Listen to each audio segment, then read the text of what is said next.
திமுக அமைச்சராக இருக்கக்கூடிய அனிதா ராதாகிருஷ்ணன் நேற்று தினம் ஒரு கூட்டத்தில் பேசுகிற பொழுது நாடாளுமன்ற உறுப்பினர் கனிமொழி கருணாநிதியையும் வைத்துக் கொண்டு திமுக முன்னணி நிர்வாகிகளை வைத்துக் கொண்டு மிக மிக தரம் தாழ்ந்து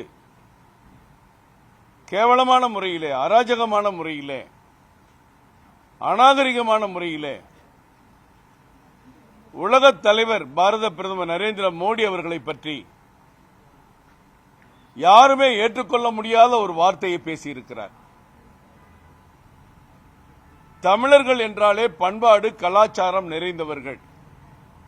எவர் ஒருவரையும் மனது புண்படும்படியாக பேசக்கூடாது என்ற ஒரு உணர்வோடு வாழக்கூடிய இந்த தமிழினத்தில் பிறந்த இந்த அனிதா ராதாகிருஷ்ணன் அருவருக்கத்தக்க வகையிலே திராவிட மாடல் ஆட்சி தலைவர்களுக்கு அடிமையாக இருப்பது போல நடிக்கிற முறையிலே எதை வேண்டுமானாலும் பேசுவேன் என்று எக்காலத்தோடு அவர் பேசியிருப்பது வன்மையாக கண்டிக்கத்தக்கது. எந்த ஒரு மனிதனும் இதை ஏற்றுக்கொள்ள மாட்டார்கள். தமிழகத்தில் இருக்கிற ஆண்கள், பெண்கள், இளைஞர்கள், பெரியவர்கள் யாருமே அனிதா ராதாகிருஷ்ணன் பேசுவதை ஏற்றுக்கொள்ள மாட்டார்கள். இந்த கட்சிக்கு இதே வழக்கமாகிவிட்டது. இதே போன்ற முன்னாள் முதலமைச்சருடைய தாயாருடைய அந்த புகழுக்கு களங்கம் விளைவிக்கிறபடி ராசா இதே போன்று பேசினார். அப்பொழுதும் இந்த முதலமைச்சர் ஸ்டாலின் அவர்கள் வேடிக்கை பார்த்தார். இன்றைக்கும் அனிதா ராதாகிருஷ்ணன் மீது இந்நேரம் முதலமைச்சர் நடவடிக்கை எடுத்திருக்க வேண்டும். எப்பொழுதுமே அவருடைய தாயை மதிப்பவர் முதலமைச்சர்.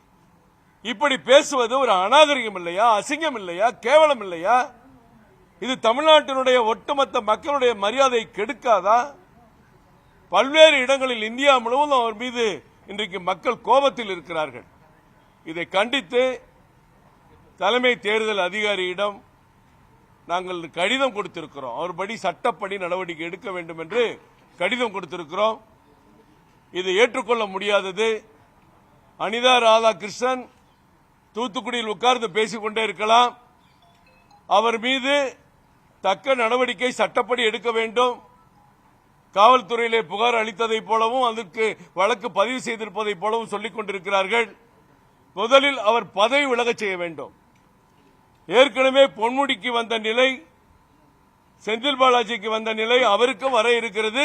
அவருடைய சொத்துக்கள் இடியால் முடக்கப்பட்டிருக்கிறது. அவர் உச்சநீதிமன்றம் சென்று அவர் வழக்கிற்கு தடை கேட்டார், கிடைக்கவில்லை. மீண்டும் சொத்துக்கள் முடக்கப்பட்டிருக்கிறது. விசாரணை தொடர்ந்து கொண்டிருக்கிறது. கூப்பிடும் போதெல்லாம் வந்து ஆஜராக வேண்டும் என்ற ஒரு குற்றவாளி எண்ணத்திலேதான், குற்றம் சாட்டப்பட்டவருடைய நிலையிலேதான் அனிதா ராதாகிருஷ்ணன் இருந்து கொண்டிருக்கிறார்.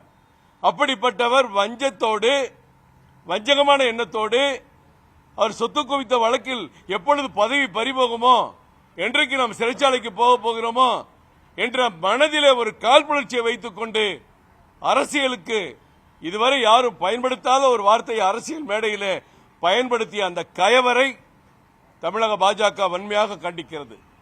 மாநில தலைவர் அண்ணாமலை அவர்கள் உடனடியாக இந்த மனுவை, இந்த கடிதத்தை போய் கொடுக்க சொல்லி நானும் அண்ணன் கராத்தே தியாகராஜன் அவர்களும் மாவட்ட தலைவர் விஜயானந்த் அவர்களும் மற்ற நிர்வாகிகள் வந்திருக்கிறோம். இது இன்றோடு விடப்போகிற பிரச்சனை அல்ல. நீதிமன்றத்திற்கும் நாங்கள் செல்வோம். இதுபோன்று எப்படி வேண்டுமானாலும் யார் வேண்டுமானாலும் பேசலாம் என்பது பொது அமைதிக்கு ஆபத்தை ஏற்படுத்தக்கூடிய செயல். அந்த மாதிரி செயலை ஒரு அமைச்சரை செய்வது வன்மையாக கண்டிக்கத்தக்கது. நாங்கள் சும்மா விடப்போவதில்லை.